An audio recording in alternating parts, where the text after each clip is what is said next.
finance meeting live streams. The other didn't. Oh, yeah, they were great to golf with. They were very nice to the single on a Friday afternoon. Yeah. All right. Yeah. Oh, yeah, that was great. Yeah, right up to him. Too bad you didn't get to stay for Sunday.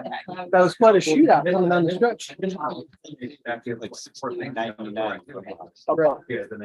Friday, Saturday, we're driving back. We only had kill. Oh, gee.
Oh, gee.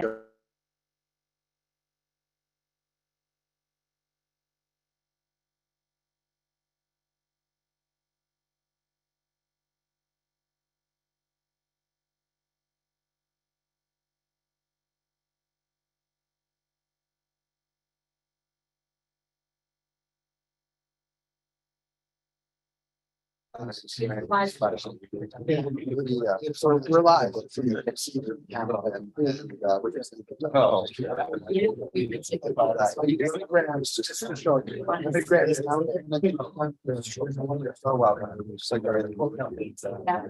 So, yeah.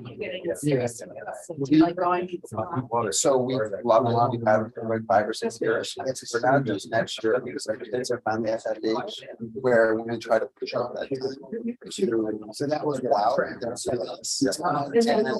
We came back to the shows.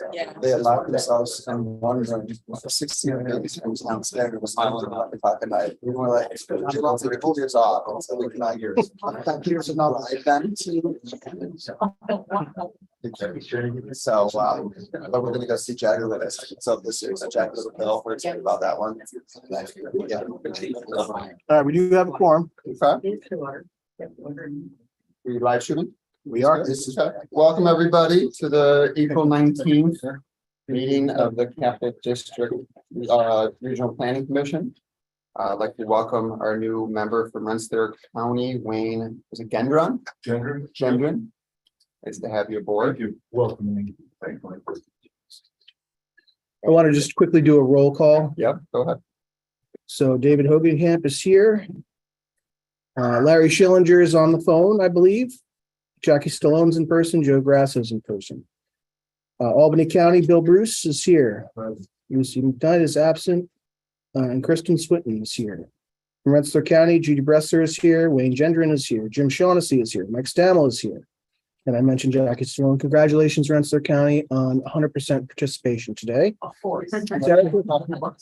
Saratoga County, Joe Grasso, Jason Kemper is here. And is that Craig on the phone or is that Larry on the phone? Ending in 4279. I think it's Craig. I think that was a. You're muted, whoever it is.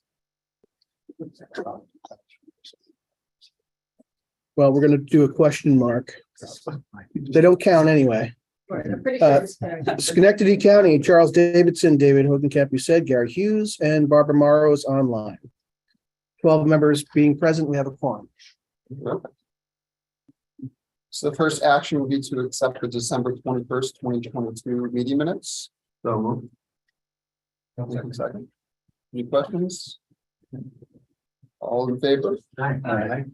That's approved. Next item, the pre-audit financial statements. Yes, so typically before we present the financial statements to the auditors, we have the board take an action to approve the pre-audit financial statements for the prior year. So the 2022 financial statements are presented for your review and approval. For the year, revenues were at 101% to budget and expenses were at 94% to budget. The preliminary pre-audit financials show a $91,000 contribution to our overall fund balance. What it does not show is the adjustment that our auditors will make to account for our obligation to the New York State pension, which is usually in the tens of thousands of dollars. So that number will likely come down in terms of real dollars that we will contribute on our books to our fund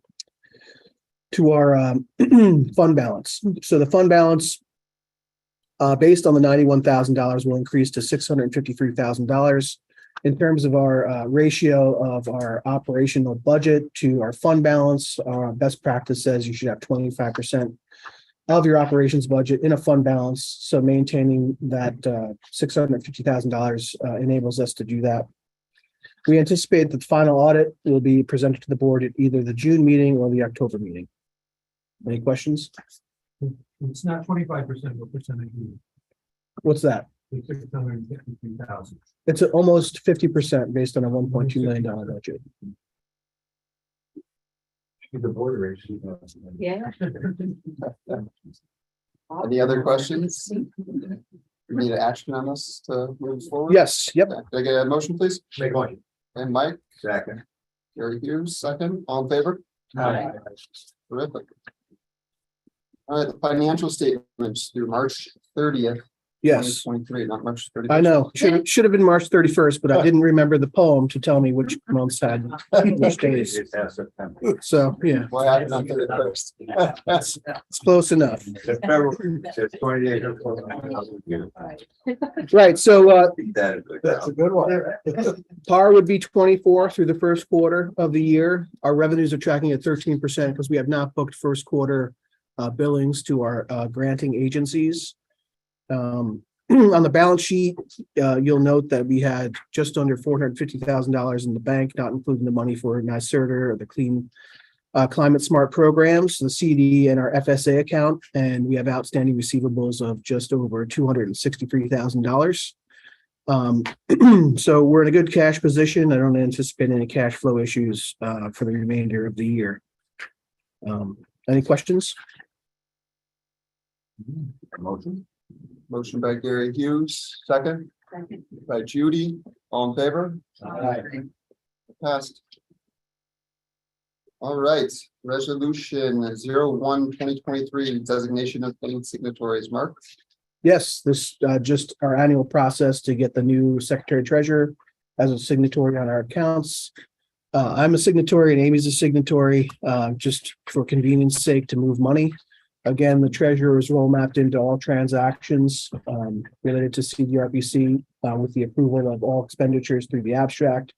Joe has started doing that after the first of the year and has provided, I guess, adequate scrutiny on that in that role. So this, just in case Amy and I get hit by a bus or this building gets hit by a bomb, Joe will still have access to our accounts, so you guys can move forward. The checks require 2 signatures. No, just one signature. So our process to issue payment is that Amy gives me a voucher. Amy gives me the bill first. I approve the bill. She develops a voucher. I review the voucher and sign the voucher. Then Amy books it into QuickBooks. Then our accountant develops an abstract with all the expenses for the 2-week term. I review the abstract, write notes, send it to the secretary treasurer. The secretary treasurer reviews it, approves it, and then that approval via email is the approval for me to sign the checks to make the payments. So there's a lot of eyes on our transactions. Is that a written policy? It is. Right. All right. Any other questions? Joe, thanks for your work. Secretary and treasurer. So. Second. James? Jim? All in favor? All opposed? Thank you. New hire, Medicine Perisco. Perisco. Welcome aboard.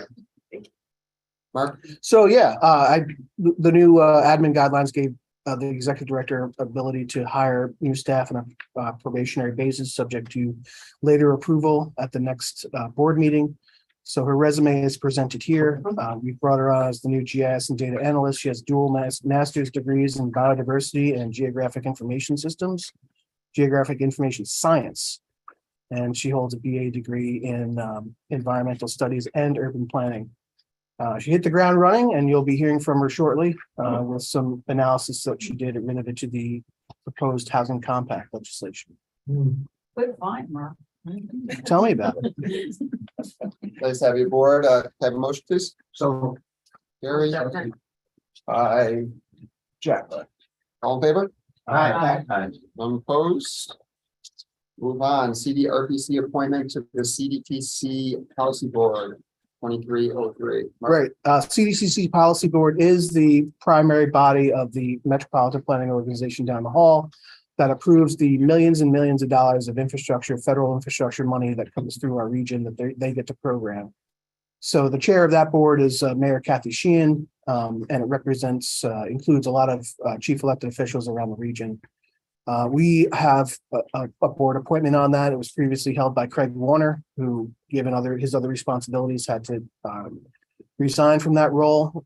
The ANF committee, I think, supports the designation of Larry Schillinger to represent the CDRPC board on that on that board moving forward. And so I guess unless there are. Yeah, any any questions? nominations- Larry expressed willingness. We thank Larry to want to serve in that role. No questions? May I have a motion, please? So. Gary, second by Judy. All in favor? Aye. None opposed. New York State Housing Compact Analysts, Madison. You're up. Good morning, everyone. I'm Let me, Madison. give me a moment to share my screen here with the folks online.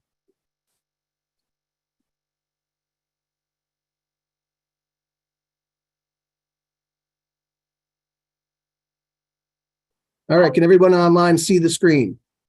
We can't see you. So hopefully you can see the screen. Okay, rock and roll.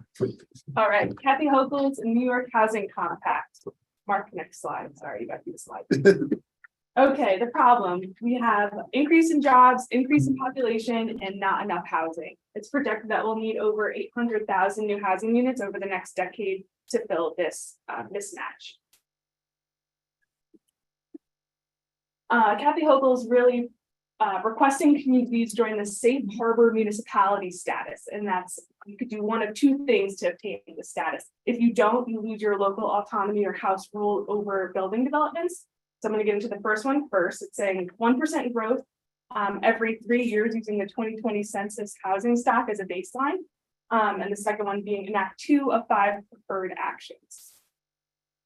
So like I said, the 1% growth over a 3-year period uses that 2020 census as a baseline. Not all housing units are created equal. Affordable units will count as 2 units. And if you turn an unsuitable habitat into a suitable living space, that counts as 1.5 units. So we have an example down here. If an upstate town has 10,000 homes, their target, that 1% would be 100 homes permitted over 3 years. Likewise, you can have 50 affordable units counting as 100 units because those affordable units count as 2 housing units. Or you can delay the 1% growth and enact 2 of 5 preferred actions, and those are listed up here. Rezone for multifamily development, rezone for existing commercial areas, allow lot splits, allow accessory dwelling units, and remove exclusionary measures. There is funding for this. 250 million infrastructure fund that's going to the actual build out of the infrastructure, and an additional 20 million to help with changing zoning and local planning. So Mark, if you want to click this. So I did a little analysis using the 2020 census as that baseline for each municipality, seeing what that 1% growth would be. Hang on, I gotta stop the share and reshare the screen. Okay.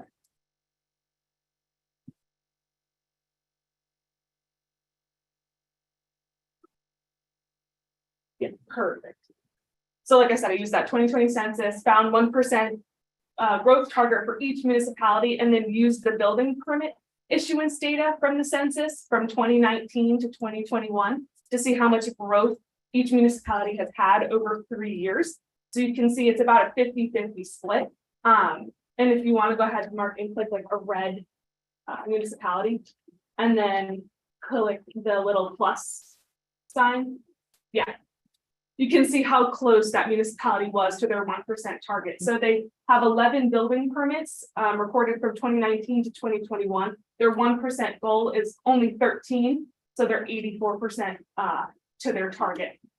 The map on the right-hand side shows how much the growth over the 1% target, and if they've missed the target, you can see this. The larger red arrows are municipalities that are far away from their target, and the larger green ones are municipalities that have gone above and beyond their target.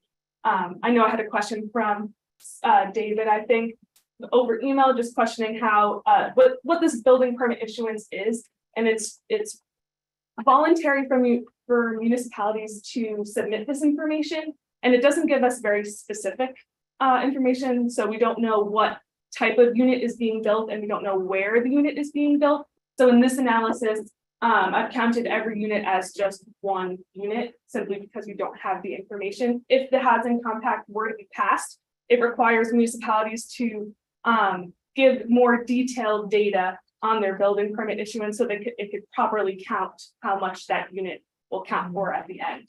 So the detail that we do have though is unit type, single family, multifamily, 5+ more units. The detail that we don't have is whether the unit's affordable or whether it's a rehab. So multifamily, it will tell you if it's a 80 unit versus a 4 unit, or are we just? Yes, yep, and we count the 80 unit, even though it's one building permit, if it has 80 units, we count it as 80. Okay, that's good. And that, with my question, with my day job of trying to build some of this stuff, was how accurate is this data? How are we looking at dealing with, vacant and abandoned housing, some of the urban areas that is being removed? What if it was vacant for X number of years and now it's being renovated, if that's being counted? So there's clearing up a data issue, I think. Right. You did a great job with this about. Yeah, like I said, I don't have anything more detailed than this besides pestering the building people in each municipality to get more, detailed information, but just kind of leveraging the data that CDRPC already has. This is kind of like an exploratory tool to see where municipalities are at if this has in compact for the past. Mhm. So the 11 units in day, do we know that those are housing units, or could that be a deck or rehab? We don't really know. We don't know, it's Okay, just Well, the number. of we units. do know that they're housing units Right, because they're categorized as single family, multifamily, Okay. so it's not a deck. But we don't know, because building permits are just the permit to build it. We don't Yeah. know whether they actually get built.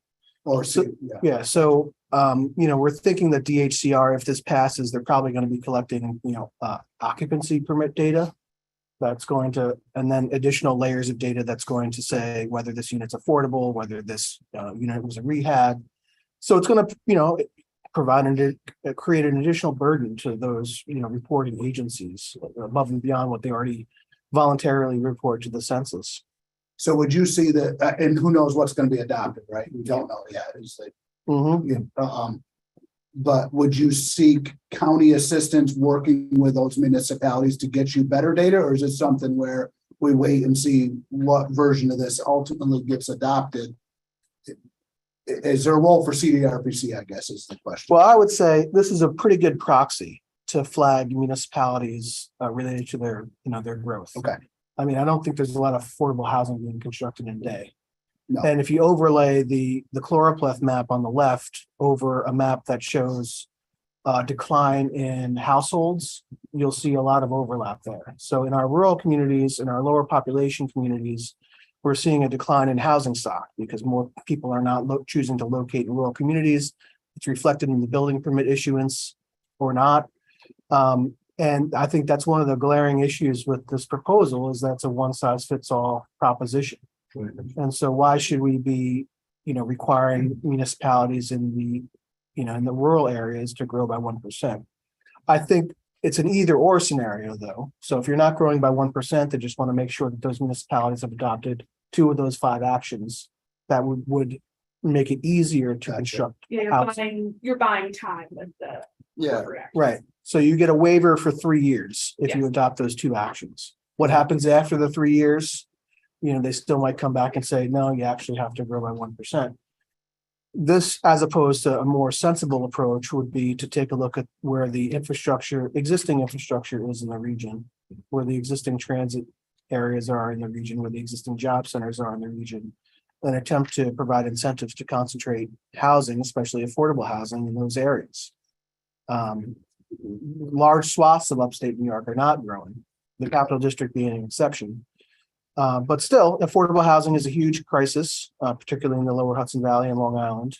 And this is a bold proposal. So I would expect something will come out of it. I don't think it's going to come out exactly in this form. So we will wait and see. Because I mean, those 11 units a day are probably all second homes. Mhm. Probably every one of them. or something. Right. Bill?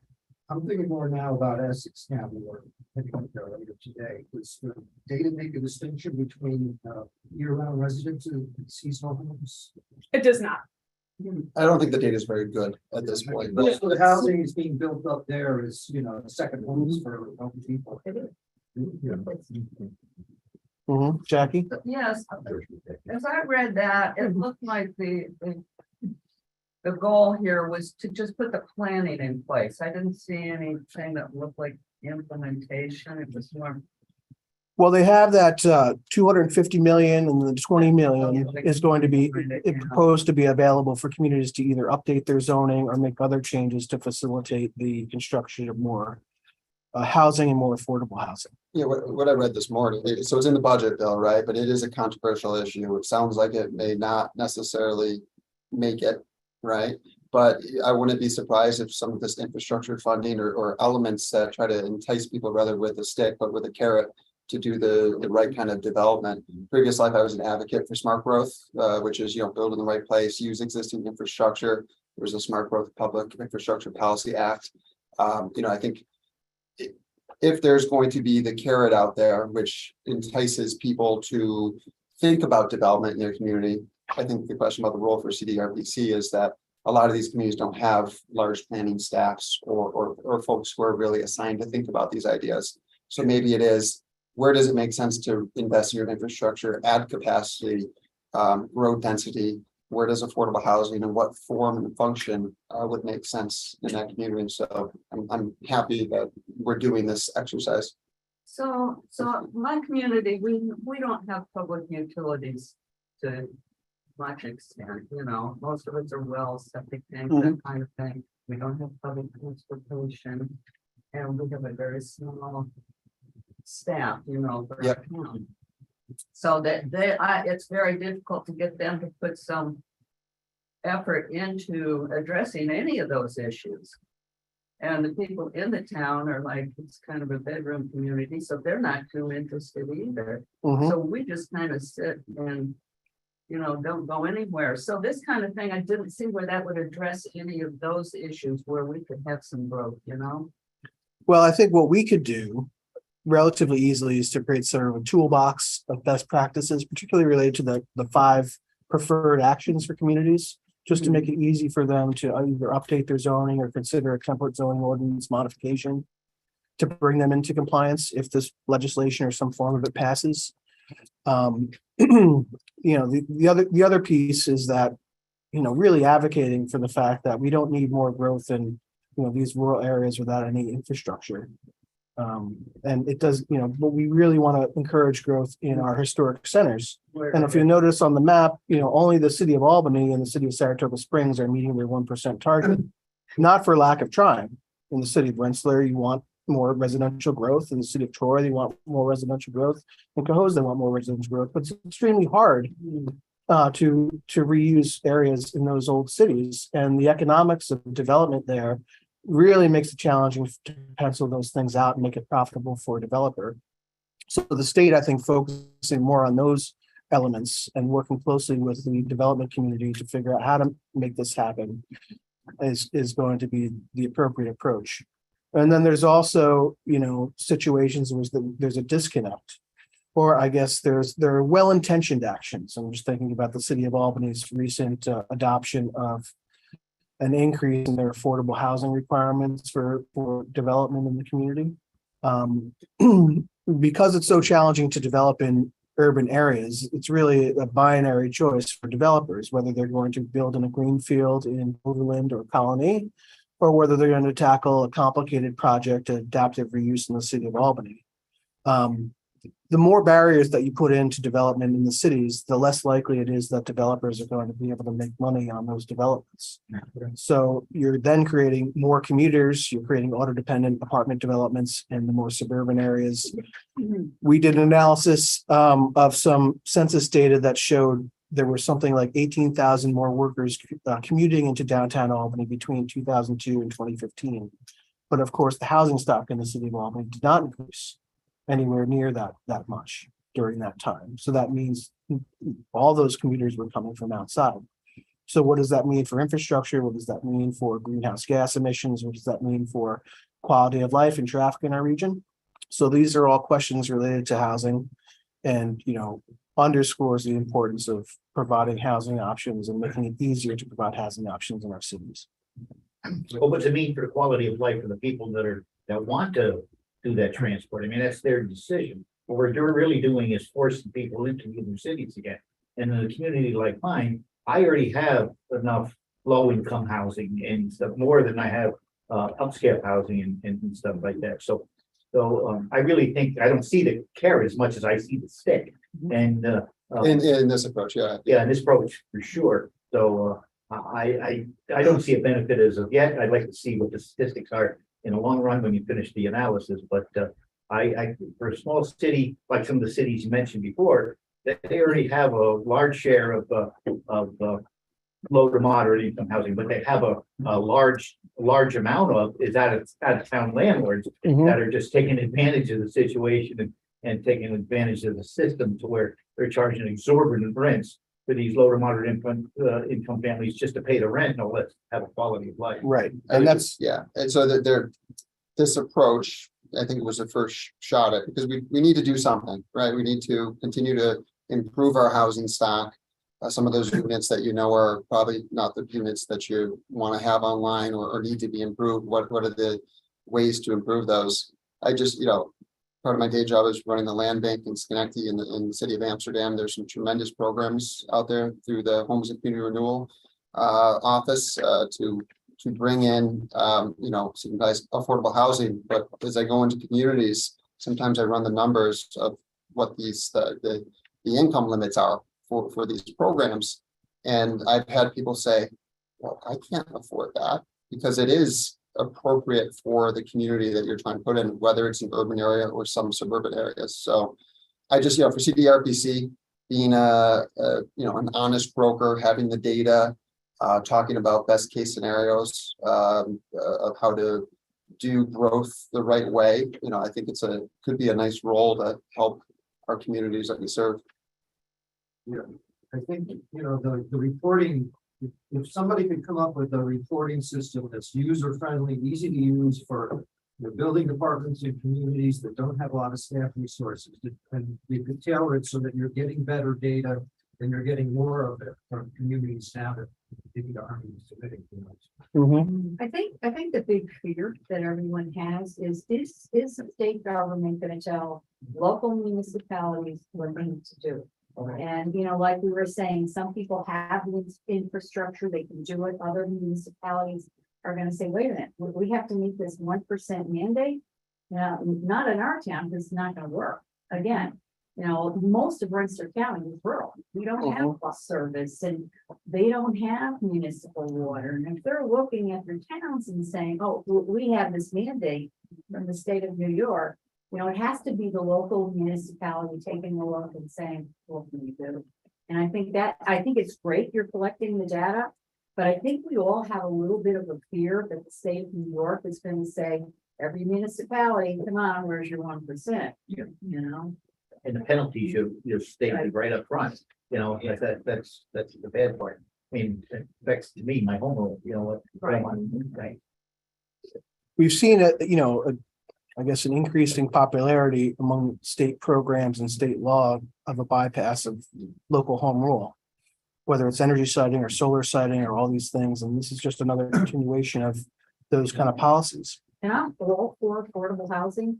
We don't have enough of it, but my fear is that each municipality is going to be told, hey, state of New York is telling you this is what you have to do. And that doesn't make me feel good.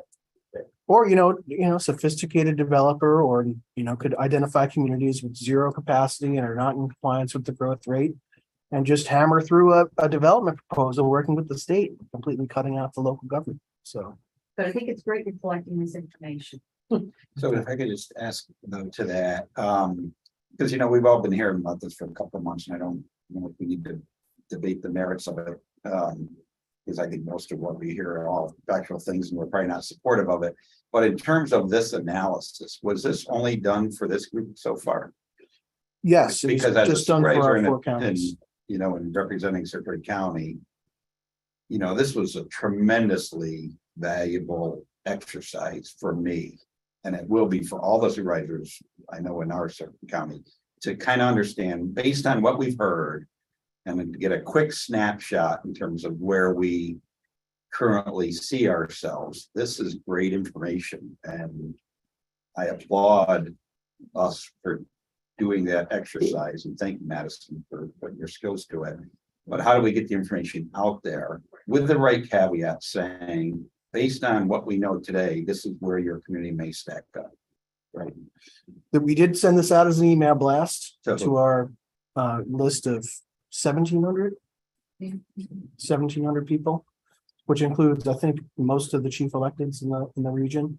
People always get a lot of emails, so sometimes they're missed. But any other suggestions to get this out, or Great. even you sharing it around with your local boards or county legislators would be helpful. That obviously is a sensitive issue, so I think it's seeing which boards are want to learn more. Maybe, you know, and my question was more about like, are the communities that I'm serving, are they reporting their information the correct way? Because if this data is being collected, let's make sure that we know where we stand. I had So- mentioned that to Mark yesterday. If anything, this could just prompt municipalities to collect more accurate data. This way we can do more analysis like this. And the tricky part is, right, we don't know, this is probably changing in some form today during negotiation, so you've got to, at what point do we continue to send this out, as this, you know, over the last several days has been a moving target in the legislature, so who knows what the ultimate item is going to look like, if there is one, right? Right. Once we get the ultimate item and figure out what they're going to collect, you know, we're not going to have the capacity Exactly. to call every municipality's building department and get their occupancy permit data and whether their housing over the last 3 years, what percentage was affordable. So this is the best we could do with the data that we Well, I had. think And it's I, you know, I hope it was helpful for people, and we're glad to hear that it was. So congratulations, Madison. I'm Or so, Charlie. From this data, do we know which municipalities are possibly underreporting, or is it not that detailed yet? You mean for the building permit data that we're Exactly. collecting? No, it's just whatever the census receives from the municipalities, and then that gets. Okay, so should we assume that then we should probably reach out to all the municipalities in our county, just to, hey, like, the state will still be collecting data, we don't know which of these units are affordable yet. What do you think? I think it would be maybe helpful if we could draft up an email that folks could forward. Sure. Just connecting them with the process to submit their building permit data. A couple years ago, we discovered the city of Albany was not reporting their data because they showed 0 permits, and I got a call from the mayor, you know, saying, "Oh, we issued permits. Why didn't you?" And I was like, "Well, you know, it just depends on the accuracy of the reporting. So perhaps there's just a disconnect with your building permit staff and the reporting. And now they're reporting all their permits. So it may be." That may also be sort of a benefit of this exercise, just making sure municipalities know that they should be reporting this stuff.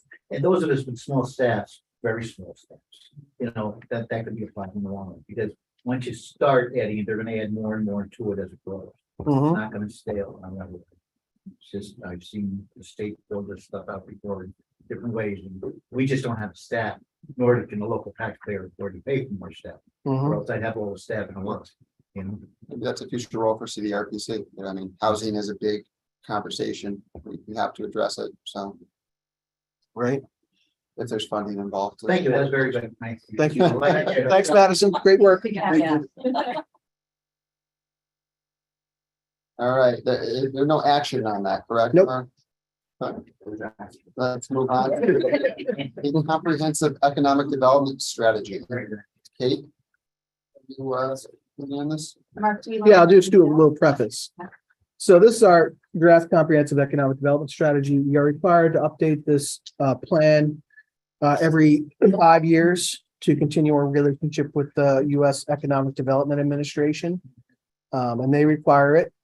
The strategy is intended to take a snapshot of, you know, where the region is positioned, and then outline strategies that you know, are shaped by key stakeholders in our region. Previously, this report was a very long tome of data. And we've really seen a trend more towards more concise presentation. We have tried to marry the requirements of the EDA process with all of the other economic planning that has happened in the region.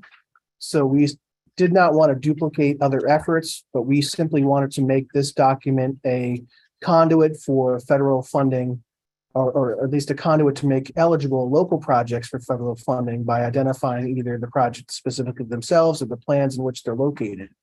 So a variety of other economic plans in the region are incorporated by reference into our comprehensive economic development strategy, hopefully thereby making it as flexible as possible so that any organization that has a chance at EDA funding would be able to say that their project is consistent with our economic development strategy. We did convene a committee of stakeholders to advise it. This board technically is the Economic Development District Board, and we shared some of the survey stuff with you to establish the SWOT and other priorities that we include in the plan. Kate led the effort and is the principal author and designer of the SED. So Kate, do you want to say a few words more about it, about the Sure. process? I'll take all positive comments, even if you have that. It's all open, of course. So just to add to what Mark had said, what you'll notice is that the plan itself is very succinct and visual. So EDA, through a series of webinars, trainings, meetings with them, we really got the message that, as Mark said, it's not a kitchen sink approach any longer. And especially in our region, the goal really was to embrace and build off of the variety of efforts to make sure there's not duplication and really make sure there's alignment between local, regional priorities and work with federal prioritization. There's a lot of money out on the street at various levels, but especially federal. So we want to make sure that our projects we continue to steward, to guide, provide connections to possible funding opportunities at the federal level, that this SEDS is helping them to do that. So you'll see that in the strategic actions, there is kind of that, we went for a mix of not too general goals, some specificity, but also gives you the ability to be flexible and maneuver as needed for projects as they arise. What we've also done is literally link to the numerous activities that are going on in our region and planning efforts. So everything from the Capital Region Economic Development Council, a substantial part of things there, to hazard mitigation planning. So think of what each county has in their actual planning efforts there, to what we see in the horizon, which has been big stars by it at the federal level, climate resiliency work, a big part of CDRPC's effort as well. So a big effort is trying to marry all those things, make sure we're covering the bases, and we give those great projects in our region that opportunity to really go in strong, looking for federal funding. So those are primary efforts there. The survey, as Mark mentioned, was really the foundation for our updated strength, weakness, opportunity, threats analysis. So there's some really good input there, as well as some stakeholder conversations with leaders within the region. This plan is valid for 5 years. So it is something that will be updated regularly. So it gives us the opportunity to really take stock of where we're at now, build a plan, and knowing that in 5 years, we'll be right back at this point and doing the work and being able to provide an updated plan. So any questions or any comments about it, please go ahead. I did take a look at it when we got it electronically. I thought it was well done in terms of being readable and informative to people that don't have. Professional background. I'm glad you found that. That's good. That was a goal. Yeah, Kate and the whole team here, they're the experts on dealing with some of the federal funding here, which is very helpful, knowing that they're only a phone call away. So I think this provides enough information to get your brain churning and identifying opportunities for them to then call over here and get led in the right direction. So appreciate it. No other questions? We're adopting this plan. Actually, the board action that's requested is to authorize staff to finalize the document. Okay. Just overview of non-substantive edits, and then open it up for the 30-day public comment period. Public comment period. Okay. Can I have a motion? Okay, Gary, second by Kristen, all in favor? Okay. We will move on. Future leaders in planning. Yep, it's our great program spearheaded by Kate Maynard. We're soliciting right now for applicants to participate still. And Kate will give an overview of the plans for this year and highlight a recent success and recognition that we received. Yeah, so we're deep into planning for FLIP. For those who don't know, especially new board members, Future Leaders in Planning, it's geared towards high school students, so rising juniors and seniors. And what we build and continue to build on is a really immersive experience for students. So we're bringing them to locations around the capital region where they get to engage firsthand with community leaders, with those who are actually knee deep in the work within our region. We've had, I think, some great success. We've been able to bring in additional partners, University at Albany, and a host of, you'll see on the back of the brochure that's going around, partners that really make this program successful. It is a very low budget program, which actually we're very proud of. So we build on the resources that are already available from our partners. And the exciting news that we do want to share is we've recently been acknowledged by the University of Albany. We're going to receive a President's Award for distinguished public engagement. So that's a great acknowledgement, especially for, again, this is really kind of, I see it as a village program. We all come together and get this to happen within our 4-county area. So that will be next Tuesday where we're able to receive that award. If any board members are interested in coming, please come. We can get a great photo op to really have everyone gathered on the stage together to receive this award. So we're very excited about that. We also had a chance to present, or I did, at the Planning Federation conference. Judy was there. So we had a chance to really share to a pretty interested audience who are looking to, or at least a few in the audience who want to bring this sort of program to their regions. So we did offer to provide any advice. We received great advice from Chicago's program. We've already provided some input to Florida's program that's developed. So it really seems like a very interesting sweet spot in terms of the age. So really bringing students of that age, they're bombarded by a lot at that age, but I think it's the time to do it. And what we see is spin-off for maybe future civic engagement opportunities to know what communities are about and how things really happen. And also what could be future workforce development opportunities. And again, part of kind of the part of trying to keep our young people here in our region, show them the opportunities available. So those are updates we wanted to share with you in terms of things. This year's program is going to take place the last week of July into August. It's going to be a 4-day program, again, centered at ETech on the UAlbany campus, just adjacent to Herman office campus there. And again, we'll be jumping off and visiting locations around the region with the sponsorship by CDTA, as well as our other partners. So the student needs to be able to get to ETech and then transportation is provided through the day. Is that the idea? Yes, and we do look, so one of our questions in the application, because we want to remove any barriers for students attending. So we do ask, are they able to get to that location? So we ask a series of questions just to suss out if there's any difficulty in that. We would encourage. How many students? Right now, we have some constraints in place, one of them being the number of bike share bikes by CDTA.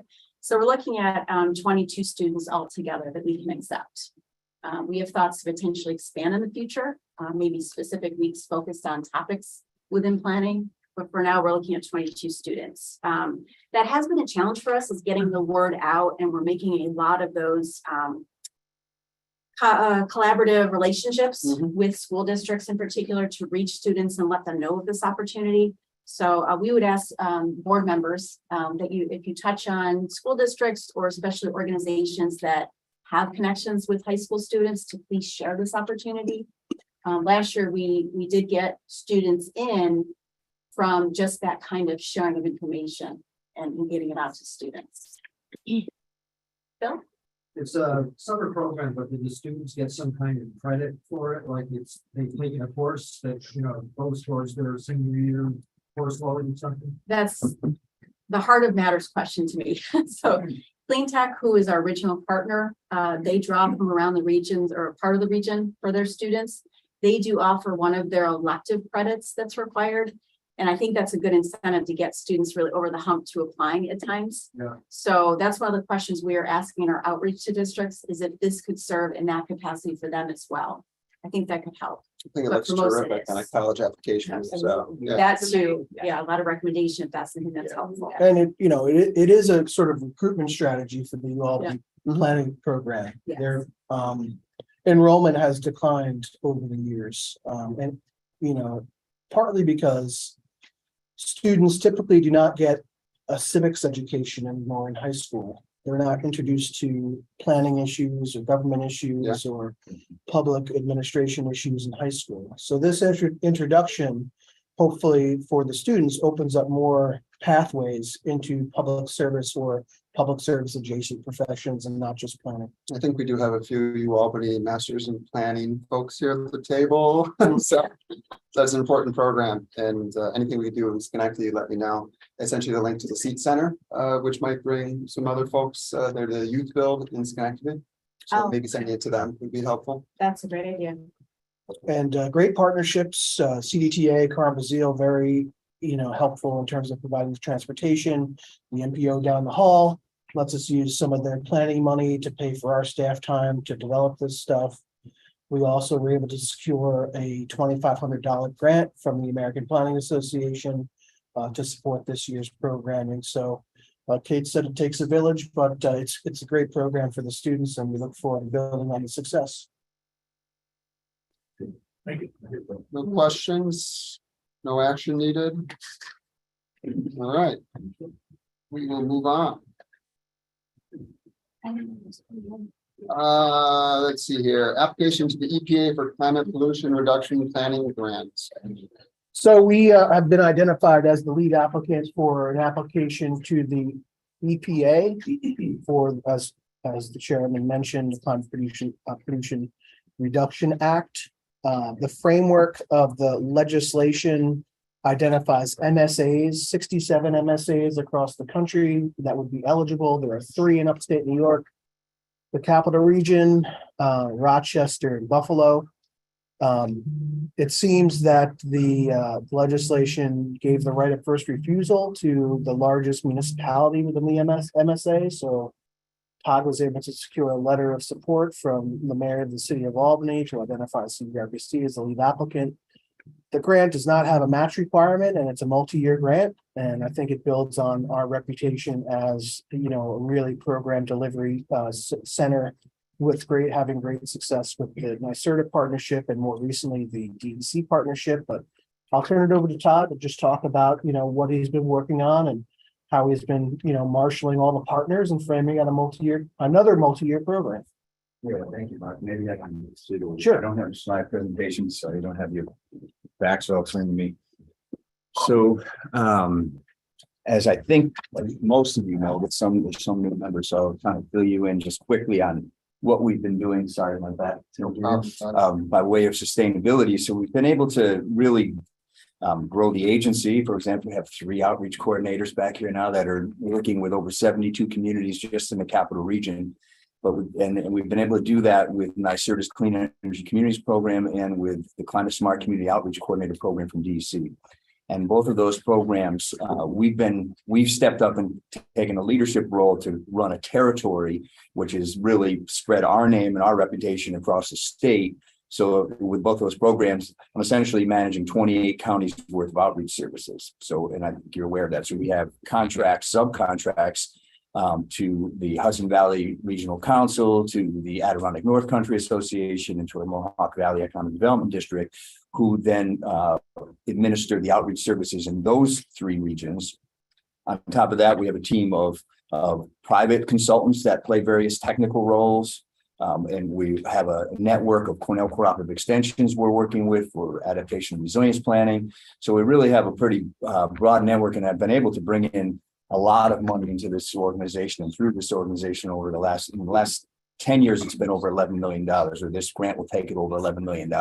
So big numbers and lots of, I think I'm reviewing. And so we talked about invoice review. There's also a whole nother level for the programs we're dealing with that I review first and review with Tom, and then goes Amy. So there's even more eyes on it. Probably about $150,000 in invoices every month that are going to the different players. And so what we've been able to do is really provide robust services for helping communities in a voluntary way look at energy efficiency projects, conversion to renewable energy, and to be able to do climate action planning on 2 different levels. Right now, we've been focusing on climate action planning of the community's facilities and their fleets. So it's what they control. We have a tool where we do greenhouse gas emissions with the community, and then it benchmarks their emissions. And then we work with them to do plans on ways to reduce those emissions, saves taxpayers money. So we try to couch this because and I think it's an authentic way to couch this as we're not telling you what you have to do. Some people who talk about the climate change stuff, that's how they message it. This is what you have to do. This is what we need to do to meet these goals and all that. We don't really articulate it that way. And I don't believe in that philosophy. It's more about here's opportunities and here's ways we can help you if you want to help. And we've really been able to develop what I'll call the coalition of the willing. And right now it's 72 different communities in the capital region. It's over almost 400 in the territory that we work with to help out. So I give you that all by way of background because now this EPA opportunity came up and it's really complements perfectly the stuff we're doing with clean energy communities and with climate smart communities. In fact, in our climate smart community, one of our tasks is to do climate action planning with communities, to do greenhouse gas emissions with them. It's spelled out as a very specific task. But the funding isn't such that we got $1.2 million for that for the whole territory. So that's not huge money to be able to do some of the stuff we can now do with this EPA grant. So the EPA grant, as Mark noted, and you got to love these kind of opportunities. It's not competitive. And we just found out, hey, there's 4 regions in New York. And there's $1 million for each of you if you want it to do a climate action plan in your region. And so this is what we're doing now, but we haven't been able to connect all the communities in a kind of collaborative manner to do a regional based plan. And we haven't been able to do a detailed community inventory update since the one we did in 2012. So we've got an opportunity to do community level inventory, just to not get too technical here, but when we do an operations level inventory, we're working with the local government on what the government controls. Your buildings that are government buildings, your fleets that you use, that kind of thing. When we do a community inventory, it's everything in the community. It's the residents, it's the businesses, it's everything that we can document, and we have documented previously, like I noted, those details, and then work on a plan in that fashion. So we were hoping we could get to that level with the DC grant, but the funding has stayed more at the goal, focusing on government level. This plan allows us now with EPA to go to that next step, which is, and the gist of it is we have $1 million, we have a 4-year time frame. The first year, and it's even less than a year, we're going to be on the hook for a greenhouse gas inventory and for a priority climate action plan, which means not a full comprehensive plan in the first year, but just target some key sectors that are the most important for us to focus on at the get-go. And then in the second year to turn in a comprehensive climate action plan that looks at all sectors, that has a new updated inventory. And then in the out 2 years, we're working with, and even starting in the second year, we're going to be working with communities, because what's following this $1 million to the 4 regions plus $3 million to the state as a whole to cover the other regions that aren't part of the 4 who got allocated monies is there's $4.8 billion at the federal level in implementation funding that's going to be competitive for communities to apply for implementation grants. And in order for them to be competitive and get their grants scored properly, they've got to point to our plan and be able to note that the plan accommodates their initiatives. So it's working, it's going to be a very extensive outreach effort of just, and I've been busy doing that just to line this all up. Whenever you have these programs, it's just all kinds of, now they're the outreach coordinators for helping the communities. I become the outreach coordinator putting these things together, because then it's just talking with all the different players, getting the right people lined up to play a part in this. So we'll be partnering with CDTC because of the transportation will be one of the sectors we're focusing on in the first year. And they already have a suite of things they do with promoting electric vehicles, just like we do in our programs, and EV infrastructure and those kinds of things, transit. And so we'll be partnering with them and dovetailing their new visions plan with what we're going to put into this climate action plan.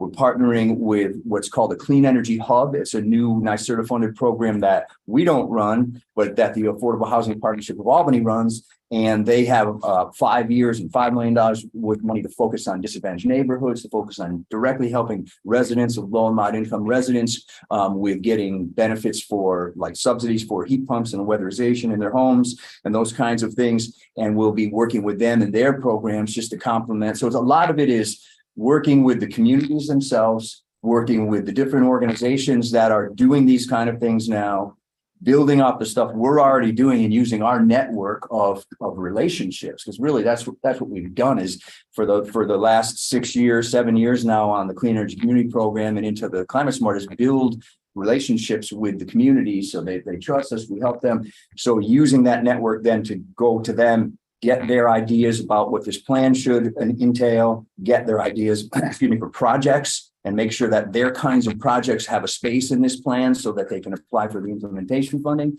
and then help them over the next several years to get to line up that funding.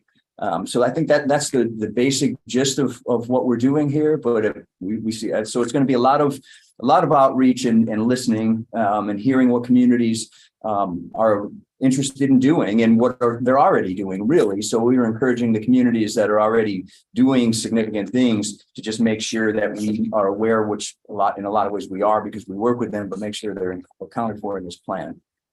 So that's what we envision. The deadline is the end of next month to get this all in order.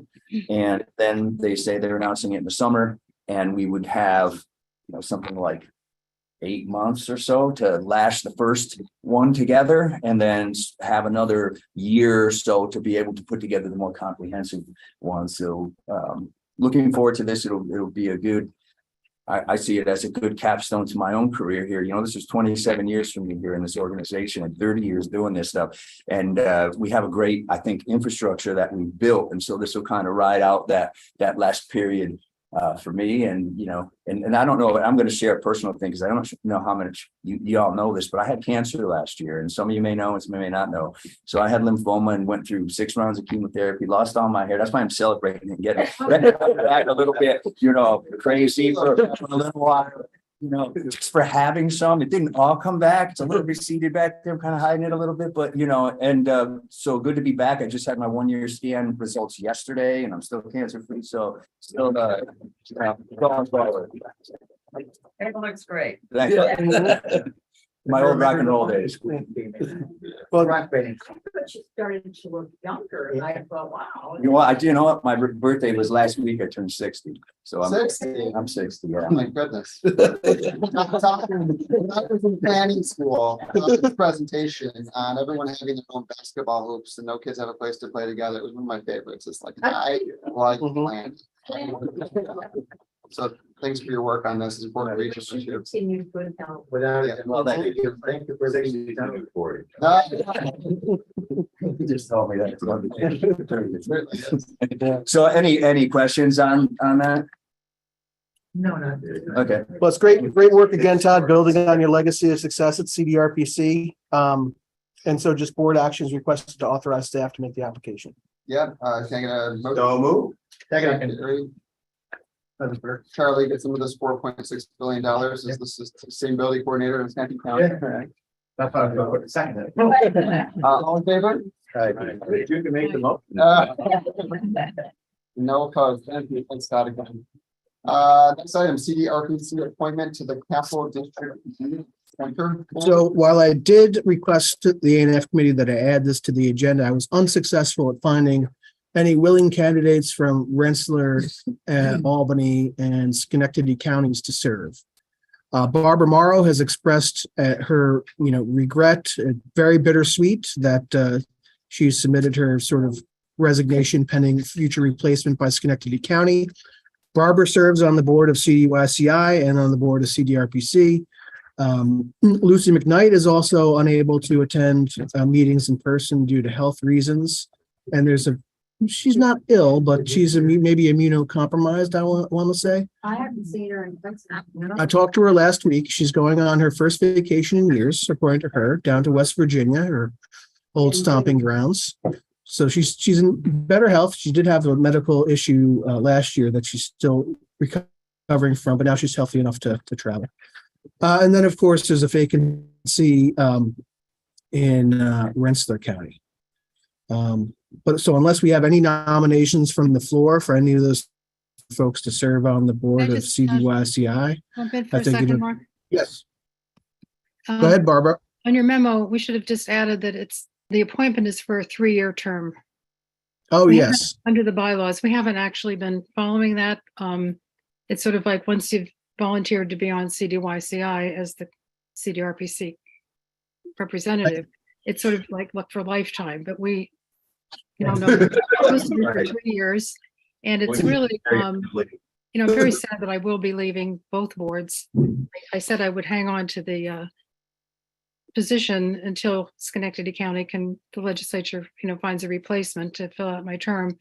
But for CDYCI, we don't have to wait for that. So my replacement for CDYCI can happen as soon as the Schenectady County commissioners arm wrestle and decide, who wins the prize of being appointed for a 3-year term. I would say that anybody who thinks that they don't know enough about CDYCI and feels that they, wouldn't be, a good appointment should just, suspend your disbelief. And it's really a very fulfilling role. I think any of you from Schenectady County who would like to be on the CDYCI board, you really won't regret it. It's something that you'll find very engaging and very fulfilling to be on that board. So that's my word on that. Time commitment on that. How much time, meetings are one thing, but It's not all basically your time. meetings immediately prior to the CDRPC board meeting. And then, of course, we keep you apprised via email in the interim. So in terms of a lift, it's not that significant for members. We do have a great operator that takes care of, all the logistics of operating the facility. And the CDYCI board is really the policy board that oversees the policies and procedures, of the facility. Other CDYCI board members are certainly experts in the juvenile criminal justice field. Counties have direct appointments, and they appoint typically either their probation directors or the commissioners of social services. So it's not like there are uninformed people around the table. But I've found that the CDRPC appointees, often provide ancillary perspectives. Like Barbara brought in the perspective of her years on the BOCES board to, adding questions about the schools and programming. Other folks may have experience in, construction projects or other things that add to the conversation. And others may just have simply, good governance experience and, provide that level of scrutiny to, the governance structure and the relationships, et cetera. But Barbara, served as president of CDRPC and also served her 2-year term as president of CDYCI. Back during the heady days of the rollout of Raise the Age, including operationalizing the specialized secure detention facility. Right. We must have attended dozens of meetings with agency folks and elected officials and others because we really had to fundamentally change the way in which CDYCI operated. And I appreciate Barbara's leadership and counsel through that time. Just Thank to you. clear, thank you, Barbara. The appointments from the commission must be commissioners? They must be commissioners. In other words, you folks who are sitting around the table So if there are no nominations from the floor, we would table this until the next meeting. Table it and see if we, I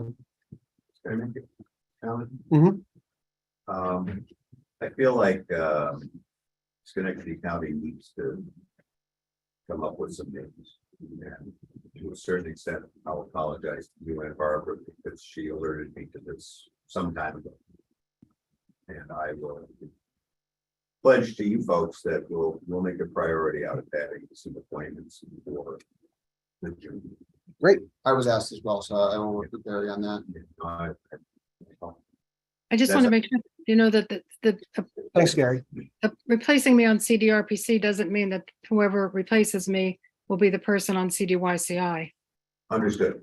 Right, and because of the Well, the next meeting, Mark, is when, in June? Yep, June 21st. So if there was a replacement for me soon, then that person could attend the next meeting. Yes, But they could soon- attend the next meeting. And they can, we've previously, there's a precedent where somebody's appointment happens later. But given that their county's desire is for them to serve in that role, that we've counted them towards the quorum.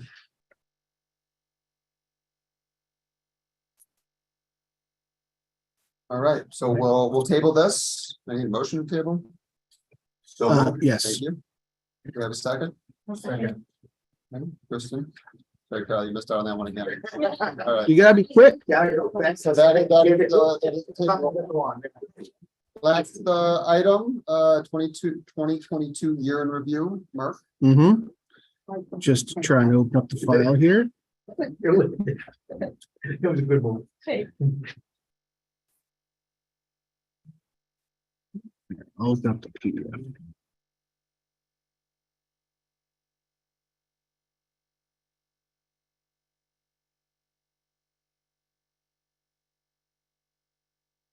All right, 2022, as I say, was a very good year for CDRPC.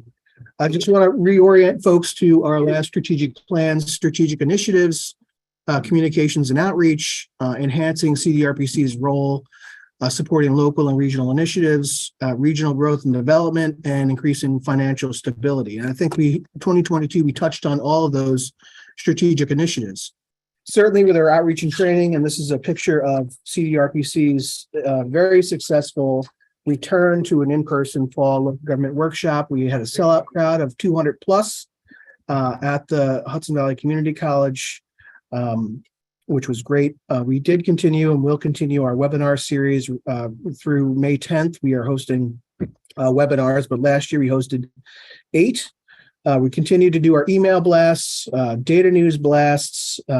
We had a 107% increase in social media followers and a 58% increase specifically on Facebook page visits, which tells me that we're doing a pretty good job. Our technical assistance program, this was one of the new initiatives, again, to directly support local governments and their local planning. So we completed 5 projects in 2022, and we started 3, and a lot of those projects that we started in 2022 have either wrapped up or are just wrapping up at this point. You can see some hero statistics for the overall program, which was started in 2018. We've completed 26 projects. Total combined effort for CDTC and CDRPC is just under $400,000 with a $72,000 local match. 11 comprehensive plans, 9 transportation plans, 5 environmental plans, and 2 access plans. So definitely a success story that we're going to continue to invest in. Data services, Todd has done dozens of maps for watershed plans in 2022, in addition to other mapping documents. We're working on a story map for regional growth, data news releases, 6 school enrollment projections, and really taking a new approach to data visualization using Tableau and other tools. This is a visualization that we did about migration out of New York City into the Capital District. Our Clean Energy Communities program, Todd very, very adequately explained the successes of that. We're continuing to build on the success. In 2022, we did receive and start spending the $1.2 million grant from the DEC, and we're building on the successes of the Clean Energy Communities program and the Climate Smart Communities program with the EPA grant that Todd is leading the way on, and we'll be submitting that application to increase the work there. This is just a snapshot of how CDRPC's role in connecting communities with match-free grants has resulted in money for communities and counties in our area. So you can see the distribution of those matches, $2.2 million match-free grants to local governments since 2016. The Pool Communities, a corporation that we administer. This is a picture of the Hardy Souls that took a tour of the Beaver Creek Clean River Project back last summer, hosted by the Albany Water Department there. That project is just wrapping up. It's scheduled, I believe, to come online in the fall, pending some supply chain issues some last things that they need to turn it on. 65 projects were complete. We'll be over in the city of Waterville tomorrow at 10 a.m. for a press event to celebrate one of the CSO projects and a grant award that has been received. That's at 10 a.m. at Hudson Shores Park. And I think the testament to that, this program continues to be the tremendous cost savings that the communities have accrued over the years for their ratepayers. Not only in terms of the collaborative approach, saving them money, but in terms of the volume of grants they've received to offset the costs of constructing these projects. The Beaver Creek Clean River project is $65 million. I believe Albany has received 15 million, 20 million to construct that project, and they only have to pay for 60% of the project, and the other pool communities pay for the balance of it. 604B, Todd and Martin worked on completing the Waterville Source Water Protection Plan update in Albany County and the Tomahawk Source Water Protection Plan update in Rensselaer County. Right now, we're embarking on the implementation of those plans. The challenge, obviously, of implementation on a watershed level is that oftentimes the water body that you're protecting, the drinking water for municipality, is actually not under the control of their municipality. So Waterville's reservoirs in Guilderland, so we have to work with Guilderland and property owners around the reservoir in Guilderland to make sure that Waterville's water is clean.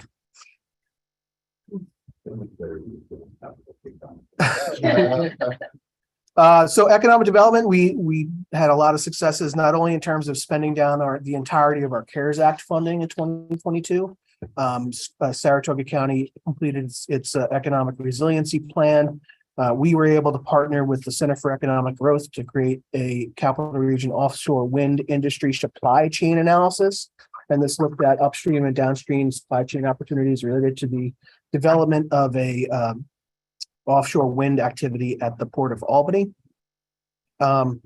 Rensselaer County completed a business survey for their residents, and Schenectady County did a similar, provided business assistance and programming support. And we did spend down, I think we had maybe $2,500 left in CARES Act that we left on the table. That's $400,000. So Kate mentioned this is FLIP. This is a picture of our FLIP students from the 2022 year, a diverse group of students, very engaged. This is a development site. Is this in Troy? It's in Troy now. Yep. It's Green Island. Yeah, Green Island in the background. Yeah. Looking across. Yeah. Yep. So a very experiential program. And again, we're excited to receive the President's Award on April 25th, 2023. Broadband outreach. We have been working, we worked closely in the end of 2022 and early 2023 with the New York State's Connect to All office. We're partnered with our counties and have received an MBRC grant of $176,000. And so this visualization on the right is a map that Madison put together that we used to contest data that the Federal Communications Commission is going to use to dole out federal money to the states for broadband infrastructure build out.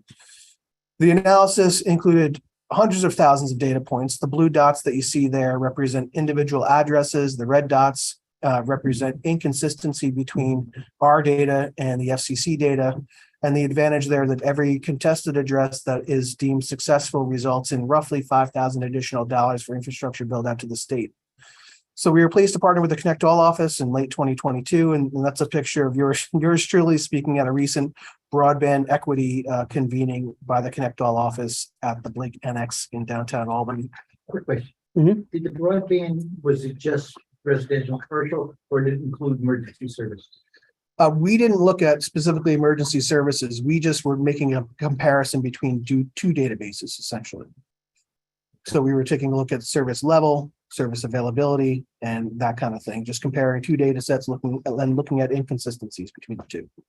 Because I know in how East Domestic, we're trying to overlap that to where if we can't use the broadband, in order for radio frequency transmission, it's going to roll over to cell service. And so it's kind of important. Well, when we were embarking, we've been embarking for the past year and a half. Sometime we'll be just barking about it. But we plan to release a request for expressions of interest to engage the region's ISPs to let us know where they would like to build out this infrastructure to serve new residents. Good. So in that process, we will be engaging Rensselaer, Saratoga, and Schenectady counties. Unfortunately, Albany is not an eligible county for the MBRC funding, but they are pursuing a very similar project. The goal there is that, you know, if we have a plan that's in partnership with the ISPs, and we have it ready by the time the federal money comes out, then our plan for regional build out will be essentially completed. After that process, and the ISPs identify the areas that they think would be profitable with a federal subsidy to build out, we can then identify additional gaps that maybe would be harder to serve, and then go after additional federal funding to serve those more far-flung areas. So hopefully we'll get rolling on this shortly and begin the work. Spectrum doesn't like to play with anybody else, so we're not going to really have success with them, but we expect the smaller providers to be really interested in this project. Green County did a really interesting analysis and broadband build out, if you want to take a look at that, identifying roads that in partnership with providers, they're going to build service out. So Green County did a great, or it might have been Columbia County, Green or Columbia, can't remember now, but it did an awesome analysis. So our economic development portfolio is vast and integrated. We talked a lot about EDA. I don't want you to forget we have, our foreign trade zone. We're working with additional businesses to potentially operationalize or expand our foreign trade zone area. We are a local development district for the Northern Border Regional Commission. We were lucky to have the chair of the commission come here and meet with our staff 2 weeks ago. 2 weeks ago. Workforce development is obviously a big thing in our economic development portfolio. So this is a visualization from our SEDS that basically represents the sort of comprehensive and interconnectedness of our programs. And it's a good visualization for that. Of course, my favorite project, the Capital District Youth Center. We have embarked in early March, the construction project. We started the schematic design back in 2018. In 2022, we did a lot of stuff for the Capital District Youth Center, including completed design development. We worked with Albany County to extend CDYCI's lease through 2024. We helped Albany County secure a $16+ million bond from the Dormitory Authority of New York. We issued RFPs and made contract awards for the prime vendors. We achieved the lowest rate of incidence in the state of New York for juvenile facilities in upstate New York. And I think they graduated 5 high school graduates in the education program at the facility. So this project includes 4 additions. We are obviously integrating sustainability into the project. You can see the roof-mounted solar panels, and extensive site work to expand the parking areas and recreational facilities. The project will be completed in 3 phases. The first phase being the additions, the second phase being the interior renovations, and the third phase being the final renovation of the pod that's most north in the facility. So very challenging to do the construction project in an occupied facility where you have to maintain security at all times. So obviously, thank you to our CDRPC team. Great looking bunch of people, and very talented. And we would not be nearly as successful in what we do without their amazing work and their commitment to our goals and to what we do. I left Martin on there, even though he left us, because he's still a part-time employee and continuing to work on the CSO Corporation stuff, and very instrumental into the work that we did in 2022. Martin is now the infrastructure czar for the city of Albany. Is he a self-appointed czar, or is there a different title? Well, he has a much longer title, but it's essentially I dubbed him the czar of infrastructure. He's a employee he works in the mayor's office. So his job is to coordinate agency heads for the various construction projects that the city is working on. Interestingly enough, he helped to coordinate the Beaver Creek project in Lincoln Park, which is the stormwater / combined sewage underground project related to the Albany pool. And then he's also working on the redevelopment and reconstruction of the Lincoln Park pool now, with his role in the city. So he was going for, one Albany pool to another Albany pool. Lincoln Park one looks much different. When we did it. Mhm. But you're still left with an excellent staff. which, Yes, you know, If it weren't for them, they do amazing work. absolutely. Great job, Mark. Great job, staff. Thank you. And you too, Mark, yes, you too. Anything else? No, I think that's it. Okay, motion to adjourn. So. Can I make Sure. before we adjourn, Tiag, we lost Tiag. Mhm. Has there been any kind of recognition from our organization as he was the first executive director of this organization? Did we send any kind of contribution to where? There is a movement afoot to establish or reconstitute a scholarship program at the University of Albany's graduate program. Little known fact was that Tiag was one of the primary contributors to the Paul Marr Scholarship in that program. And I think there's initiative to either rename a scholarship program or establish a scholarship program in his honor. And if that's the case, it may be appropriate for the commission to make a donation to the scholarship program. I in his certainly honor. would support that if it should come up. Great, thank you for bringing it up. Yeah. Thanks, Mel. Anything else? We had a motion to adjourn. It was seconded by, all right. See you all June 21st. June 21st. I will make now that let me just stop broadcasting here. And I forgot to share